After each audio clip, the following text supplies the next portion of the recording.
வெள்ளிக்கிழமை வசந்த நவராத்திரி நடைபெறுகிறது. பங்குனி அமாவாசைக்கு அடுத்த நாள்லேருந்து ராமநவமி வரைக்கும் இருக்குது வசந்த நவராத்திரின்னு சொல்லுவாங்க. இதை லலிதா நவராத்திரின்னு சொல்லுவாங்க.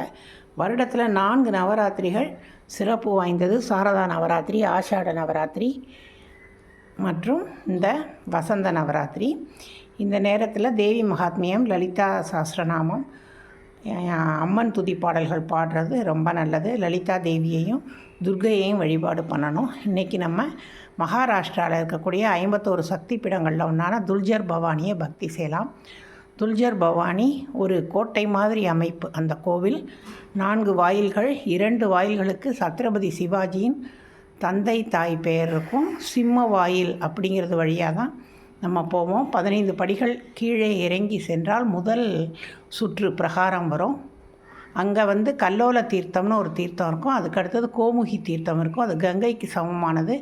படிக்கட்டில் இறங்கி அந்த கோமுகி தீர்த்தத்தில் நம்ம நீராடி அந்த நீரை எடுத்து அருகில் இருக்கும் சிவனுக்கு அபிஷேகம் பண்ணிவிட்டு போய் அம்மாவை பார்க்குறோம். அம்மா துல்ஜர் பவானி. அவள் கண்டகி நதியிலான கல்லால் செய்யப்பட்டவள். சுயம்பு, 3 அடி உயரம், 2 அடி அகலம். மகாராஷ்டிர வானில விரித்த விழிகளுடன் இருப்பாள்.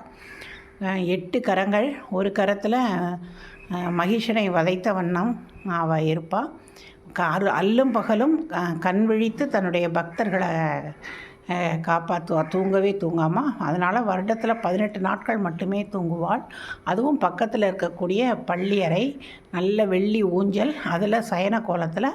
அப்பையும் பக்தர்கள் போய் அவளை வழிபாடு செய்யலாம்.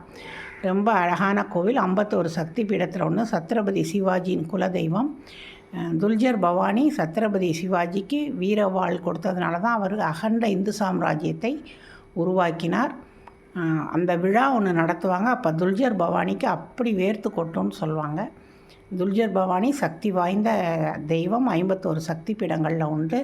பக்தர்களின் கஷ்டத்திற்கு விரைந்து செய்வதால் அவளுக்கு பேர் துல்ஜர் பவானி, துலஜா பவானி, துரஜா பவானின்னு பேர். ஓம் சக்தி பவானி தேவியே சரணம் சரணம்.